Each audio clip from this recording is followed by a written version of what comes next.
हाय viewers, शुरू करते हैं स्टैटिक जीके का एक क्लास। मैंने आपके लिए कलरफुल पेन मंगवा लिया है ताकि आपको थोड़ा अट्रैक्टिव दिखे। दिल्ली वाला एजुकेशनल चैनल में आपका स्वागत है।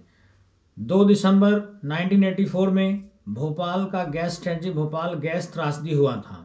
आपसे पूछा जाता है कि इसमें कौन सा गैस का रिसाव हुआ था जब ये त्रासदी हुआ था। तो अब मैंने लिख दिया शॉर्ट में MIC, मतलब मिथाइल आइसोसाइनाइड। MIC, M से मिथाइल, I से आइसोसाइनाइड, I से आइसो और C से साइनाइड, मिथाइल आइसोसाइनाइड। ये गैस का रिसाव हुआ था। कंपनी का नाम क्या था? Union carbide company. ये लिखा है यूनियन कार्बाइड कंपनी। अब 2 दिसंबर और 3 दिसंबर के बीच ये गैस का रिसाव हुआ था। तो जिस दिन शुरू हुआ था 2 दिसंबर, उसी दिन को हम राष्ट्रीय प्रदूषण नियंत्रण दिवस मनाते हैं ताकि प्रदूषण पे थोड़ा हम कमी कर सकें। और इंग्लिश में इसको क्या बोलेंगे? इसको आप बोल सकते हैं national day for pollution control या फिर नेशनल पॉल्यूशन कंट्रोल डे। 2 दिसंबर को हम मनाते हैं हर साल, ध्यान रखेंगे, क्वेश्चन पूछा जाता है कई बार। उसके बाद 2 दिसंबर 1971 में ही यूएई मतलब संयुक्त अरब अमीरात, यूनाइटेड अरब एमिरेट्स इंग्लिश में बोल देते हैं, का गठन हुआ था 7 रियासतों को मिलाकर। आपसे ये पूछा जा सकता है कि यूनाइटेड अरब अमीरेट्स, अब तक आप ये जानते होंगे कि ये एक ही देश है, बट ये कितने रियासत को मिलाकर बने थे? तो इसमें 7 रियासत को मिलाकर बने थे, ये आपको ध्यान रखना है। 1971 तो वैसे ही याद रह जाएगा क्योंकि बांग्लादेश, भारत और पाकिस्तान का युद्ध हुआ था जिसमें हमने बांग्लादेश को आज़ाद करवाया था। ये कल वाले क्लास में मैंने डिस्कस किया है, पीछे वाले क्लास में। ओके, अब आते हैं 2 दिसंबर 1804 को नेपोलियन बोनापार्ट का राज्याभिषेक हुआ फ्रांस के पेरिस में। 1804 में राजा बना। आपसे मेन इंपॉर्टेंट जो बनता है नेपोलियन बोनापार्ट से वो है वाटरलू का युद्ध, वाटरलू का, बैटल ऑफ वाटरलू बोलते हैं, बहुत ही ज़्यादा इंपॉर्टेंट है। ये 1815 में हुआ है। ये पीला कलर से जो मैंने लिखा है ये थोड़ा सा सही नहीं दिख रहा है, इसको कल मैं हटा दूंगा। येलो कलर बहुत कम यूज करूंगा आपके लिए, चमक ज़्यादा है ना। ओके, आप यहाँ पर ध्यान देंगे 1815 लिखा हुआ है। वाटरलू का युद्ध 1815 NTPC में बहुत सारे शिफ्टों में छप गया था ये क्वेश्चन, ग्रुप डी में भी छप गया, तो आपको इस बात पर ध्यान रखना पड़ेगा। 2 दिसंबर 1804 को, डेट याद नहीं रखेंगे इसमें, 2 दिसंबर 1804 याद रखेंगे बस। 1804 में नेपोलियन बोनापार्ट को हम और किस नाम से जानते हैं?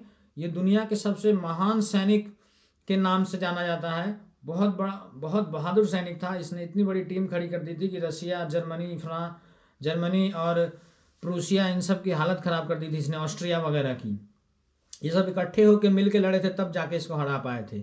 ओके, उसके बाद 3 दिसंबर, ये फिर मैंने येलो कलर से लिखा है जो कि चमक रहा है। 3 दिसंबर लिखा है यहाँ पर। 3 दिसंबर जन्मदिन है खुदीराम बोस का। पश्चिम बंगाल, वेस्ट बंगाल के मिदनापुर जिले में इनका जन्म हुआ था। उसके बाद ये कौन से पार्टी से जुड़े हुए थे? सोशल रिवोल्यूशनरी पार्टी के सदस्य बने। इन सब पे आपको लोड नहीं देना है, जैसे भी कभी भी कुछ रिपीट होता है खुदीराम बोस का नाम फिर से किसी तरीके से, मैं फिर से रिवीजन करवा दूंगा आपको। और ये बहुत ज़्यादा लोड वाली बात भी नहीं है, सोशल रिवोल्यूशनरी पार्टी के सदस्य थे, बस सिंपल चीज़ बात है। 1905 का बंगाल विभाजन में सक्रिय स्वयंसेवक थे। सक्रिय स्वयंसेवक इंक्लूड इसलिए किया कि ताकि आपको 1905 का बंगाल विभाजन याद हो जाए। पूछा जाता है कि बंगाल विभाजन कब हुआ, तो 1905 में। उसके बाद युगांतर एक गुप्त क्रांतिकारियों का संस्था था, उससे जुड़े हुए थे खुदीराम बोस। 11 अगस्त 1908 को फांसी दी गई। 19 साल के उम्र में हाथ में गीता लेकर ये अपने फांसी पे चढ़ गए, बहुत ही हंसते हंसते। मुजफ्फरपुर के जेल में इनको फांसी दी गई थी। उसके बाद आते हैं आगे, 3 दिसंबर डेट ऑफ बर्थ है डॉक्टर राजेंद्र प्रसाद का। आप इनको जानते हैं, पहला प्रेसिडेंट है भारत के, पहले राष्ट्रपति हैं भारत के। कौन? डॉक्टर राजेंद्र प्रसाद। इनसे क्या जुड़ी हुई बात है? इनसे जुड़ी हुई बात है, इंग्लिश में मैंने लिखा है only president to be elected twice, मतलब मात्र एक राष्ट्रपति थे जो कि 2 बार चुने गए थे। अभी तक और कोई राष्ट्रपति नहीं चुना गया है 2 बार। तो आपसे सवाल बन जाता है सिंपल, बट फिर भी आप नहीं कर पाते क्योंकि आपको कोई इन सब चीज़ों पर डिस्कस नहीं करता है। इसके लिए टाइम चाहिए और टाइम आप भी देना नहीं चाहते, ये भी आपका मिस्टेक रहता है। ओके, अब भारत रत्न की बात करते हैं। 1962 में अपने तबीयत खराब रहने के कारण से इन्होंने अपना पद छोड़ दिया, इस्तीफा दे दिया, अवकाश ले लिया, ऐसा कह सकते हैं। तो 1962 में इनको भारत रत्न मिला। डॉक्टर राजेंद्र प्रसाद को 1962 में भारत रत्न मिला। ओके, अब मैं बात कर लेता हूँ भारत रत्न की, थोड़ा सा रिवीजन करवा देता हूँ आपको। 1954 में इसका गठन हुआ है। 3 लोगों को दिया गया था उस टाइम पर। किसको किसको? डॉक्टर सर्वपल्ली राधाकृष्णन को मिला था, उसके बाद सीवी रमन ग्रेट साइंटिस्ट हैं, उनको मिला था। सीवी रमन के बारे में मैंने बहुत अच्छे से स्टैटिक जीके के पिछले वीडियो में, पिछले मतलब उससे भी पहले वाले वीडियोज में क्लियर कर रखा है। बहुत ही कुछ भी क्वेश्चन बने उससे सब कुछ क्लियर कर रखा है। उसके बाद जो तीसरा आदमी थे सी राजगोपालाचारी, उनको भी पहली बार में ही भारत रत्न दिया था 1954 में। इंपॉर्टेंट क्या रहेगा कि ये पहले इंडियन बॉर्न गवर्नर जनरल है। यहाँ पर BOR लिख दिया है, इसमें N भी लगाना है अपने को। चलिए मैं आपके सामने ही लगा देता हूँ। बॉर्न जी मतलब गवर्नर जनरल लिख दिया है मैंने। अरे यो जी बोलते हैं ना, तो गवर्नर जनरल शॉर्ट में, ठीक है ना। सी राजगोपालाचारी क्या है, पहले भारतीय गवर्नर जनरल हैं जो कि भारत में ही जन्म होने वाले आदमी हैं। वैसे सब विदेश धरती पे जो जन्मे थे वो रहते थे पहले गवर्नर जनरल। तो आपसे पूछा जाएगा सवाल कि पहला इंडियन बॉर्न गवर्नर जनरल कौन है, तो सी राजगोपालाचारी। और लास्ट गवर्नर जनरल भी भारत के सी राजगोपालाचारी हैं, क्योंकि इसके बाद भारत आज़ाद हो गया था। और इसके बाद जो संविधान वगैरह बनने के बाद गवर्नर जनरल का पोस्ट ही हटा दिया गया। ओके, 3 दिसंबर में ही कुछ और बातें, 4 दिसंबर में कुछ और बातें हैं। अब आज का जो 4 दिसंबर आज का डेट है उसके बारे में अब डिस्कस करेंगे। पेज मैंने पलट दिया है सिर्फ और सिर्फ आपके लिए। ओके, 4 दिसंबर, फ़ोन को शिफ्ट किया मैंने,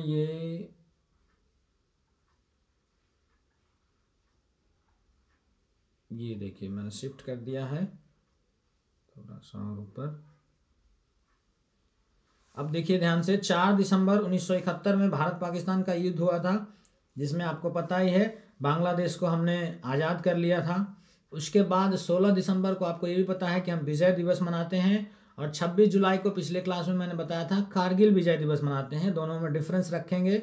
26 जुलाई को हम कारगिल विजय दिवस मनाते हैं और 16 दिसंबर को विजय दिवस मनाते हैं। ध्यान से देखें यहाँ पर 4 दिसंबर 1971 में भारतीय नौसेना दिवस, हाँ भारतीय नौसेना दिवस तो 4 दिसंबर को मनाते हैं। 1971 क्यों इंक्लूड किया है कि भारत और पाकिस्तान का जो युद्ध हो रहा था उसमें भारतीय नौसेना की जीत के जश्न के रूप में मनाया जाता है इंडियन नेवी डे या भारतीय नौसेना दिवस। कब जीत हुआ था, 1971 में।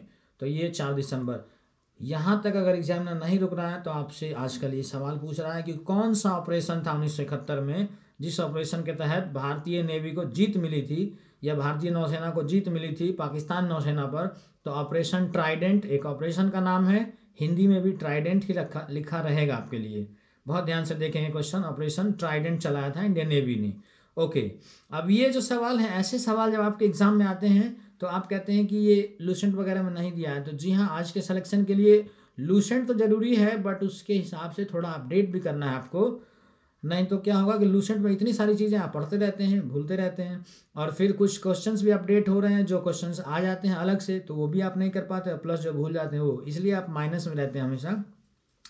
आपको अपडेट रहना स्टैटिक जीके के साथ। ओके, अब नेक्स्ट आते हैं। 4 दिसंबर को ही 1829 में सती प्रथा पर रोक लगाया, किसके मदद से, राजा राम मोहन राय अपने समाज सुधारक थे भारत के, इन्होंने बहुत बढ़ चढ़ कर हिस्सा लिया था इसमें। तो सती प्रथा पर रोक किसने लगवाया, राजा राम मोहन राय ने। 1829 डेट याद रखेंगे, ये पूछा जाता है डेट, सती प्रथा पर रोक कब लगा, तो 1829 में। उस टाइम गवर्नर जनरल कौन थे, Lord William Bentinck. Lord William Bentinck governor general थे। और इससे पहले मैं आपको बता दूं, 1829 डेट आपको याद हो गया, सती प्रथा पर रोक, लेकिन इसमें 100 साल आप बढ़ाइए, 1929। तो 1929 में भगत सिंह ने यहाँ पर नेशनल असेंबली हॉल में बम फेंका था, ये आपको याद रहना चाहिए। 100 साल बाद, 1829 से 100 साल बाद 1929। कम टाइम में ज़्यादा आउटपुट लेने का ये तरीका होता है, ज़्यादा चीज़ें याद करने का तरीका होता है। उसके बाद लॉर्ड विलियम बेंटिक क्या है, भारत के पहले governor general. Last governor general मैंने आपको बताया अभी अभी, सी राजगोपालाचारी। भारत के पहले governor general Lord William Bentinck. कार्यकाल जान लेंगे 1828 से 1833, क्योंकि सवाल पूछ देता है कि इनमें से गवर्नर जनरल को क्रमागत ऑर्डर में सजाइए, तो ये आसान रहेगा आपको, 1828 से 1833। और पीछे से मैं शॉर्ट्स आपके लिए सुबह शाम बना ही रहा हूँ 1-1 मिनट का, ताकि आपका रिवीजन होता रहे। उस शॉर्ट्स को ज़रूर देखिए, कम टाइम में ज़्यादा आउटपुट आपको मिलेगा। कल मैंने लॉर्ड डलहौजी के बारे में बात किया है, जिसमें कि 1848 से 1856 उनका कार्यकाल है, ये सब बताया है मैंने। अब आगे आते हैं, father of modern western education इनको कहा जाता है। आधुनिक जो पश्चिमी शिक्षा है उसको भारत में लाने का श्रेय गवर्नर जनरल विलियम बेंटिक को जाता है। एक्चुअल में जो वेस्टर्न एजुकेशन है इसको हेड तो कर रहे थे लॉर्ड मैकाले, लेकिन उस time governor general William Bentinck थे, तो विलियम बेंटिक ने ही अपना ऑर्डर पास किया था, मतलब इस पे हस्ताक्षर मोहर लगा दिया कि यस आप ला सकते हैं इस मॉडर्न वेस्टर्न एजुकेशन को। इसके बाद देखिए 1833 का चार्टर एक्ट किसके कार्यकाल में आया? लॉर्ड विलियम बेंटिक के कार्यकाल में। चार्टर एक्ट में क्या हुआ, क्या क्या काम हुआ वो मैं बता देता हूँ आपको। विधि आयोग का गठन हुआ 1835 में, इसका एग्जैक्टली गठन हुआ है। लॉ कमीशन बोलते हैं इंग्लिश में। लेकिन अगर आप, जैसे मैंने बताया आपको कि विधि आयोग का गठन हुआ था विलियम बेंटिक के टाइम पे, तो आपसे अगर आगे सवाल पूछ ले कि विधि आयोग का गठन का हेड कौन था, तो आप सीधे विलियम बेंटिक लगा देंगे, क्योंकि आप बोलेंगे पढ़ाया गया है मुझे। बट यहाँ पर आप गलत हो जाएंगे, क्योंकि विधि आयोग का हेड तो लॉर्ड मैकाले कर रहे थे, लेकिन पास करने वाले विलियम बेंटिक थे। तो ये ध्यान से रखेंगे, अगर लॉ कमीशन का हेड आपसे पूछे तो लॉर्ड मैकाले, और पास किसके गवर्नर जनरल के कार्यकाल में हुआ? तो लॉर्ड विलियम बेंटिक। यहाँ पर लिखा मैंने most enlightened and liberal governor general है ये, मतलब सबसे समझदार और सुलझे हुए गवर्नर जनरल थे। बहुत सारे काम किए थे इन्होंने, जैसे अपना जो सती प्रथा है उसको ख़त्म किया। हाँ, अभी लॉ कमीशन की बात चल रही है विधि आयोग की, तो इसको जरा करंट से कनेक्ट कर लीजिए। अभी जो वर्तमान में लॉ कमीशन के हेड हैं, चीफ हैं, वो 22वें नंबर के हैं, ऋतुराज अवस्थी। ध्यान रखेंगे, ऋतुराज अवस्थी। हर 3 साल के लिए लॉ कमीशन का गठन किया जाता है, विधि आयोग का गठन किया जाता है। जो अभी वर्तमान में चल रहा है 2020 में गठन हुआ है, इसका मतलब 2023 तक ये लॉ कमीशन विधि आयोग चलना है। एक चीज़ और लिखा है, मैकाले एजुकेशन सिस्टम जो है उसको अडॉप्ट कर लिया गया, एक्सेप्ट कर लिया गया गवर्नर जनरल विलियम बेंटिक के टाइम पर ही, और इंग्लिश को ऑफिशियल लैंग्वेज बना दिया गया, राजभाषा बना दिया गया इस टाइम पर। ओके, लेकिन मैं आपको रिवीजन करवाऊंगा। पिछली क्लास में मैंने बताया है आपको, पिछला का मतलब कि जो भी पहले क्लास होगा उसमें, कि भारत का ऑफिशियल लैंग्वेज हिंदी है, भारत की राजभाषा हिंदी है, और ये आर्टिकल 343 के पहले क्लॉज में लिखा हुआ है। ओके, आर्टिकल 343 के पहले क्लॉज में। और आर्टिकल 343 के दूसरे क्लॉज में क्या लिखा है? आर्टिकल 343 के दूसरे क्लॉज में ये लिखा हुआ है कि भारतीय संविधान के लागू होने के 15 साल बाद तक इंग्लिश को भी हम ऑफिशियल पर्पस के लिए यूज कर सकते हैं। ये 343 के दूसरे क्लॉज में लिखा है, और एसएससी एमटीएस में पूछा हुआ है क्वेश्चन। तो आप ये मत सोचना कि ये बहुत हाई फाई क्वेश्चन है, मतलब आजकल एग्जाम, किसी भी एग्जाम में कहीं भी कोई भी क्वेश्चन आ जा रहा है। ग्रुप डी जैसे नौकरी को कोई मानता था कि यार ये सब कोई नौकरी थोड़ी है, लेकिन उसमें भी ऐसे ऐसे क्वेश्चन पूछे जा रहे हैं आजकल। तो कंपटीशन इतना टफ हो गया दोस्त, कि आपको ऐसे अगर कोई पढ़ा रहा है तो उसको एक्सेप्ट करना सीखना पड़ेगा आपको, तभी जाकर क्लियर होना है। आज के लिए बहुत बहुत धन्यवाद दोस्त। चैनल को सब्सक्राइब जरूर करें, लाइक शेयर भी कर सकते हैं आप, अगर आपको लगता है कि नॉलेज में, कंटेंट में दम आ रहा है। इसको मैं और अपग्रेड करता जाऊँगा धीरे धीरे। बहुत बहुत धन्यवाद वंस अगेन, थैंक यू दोस्त।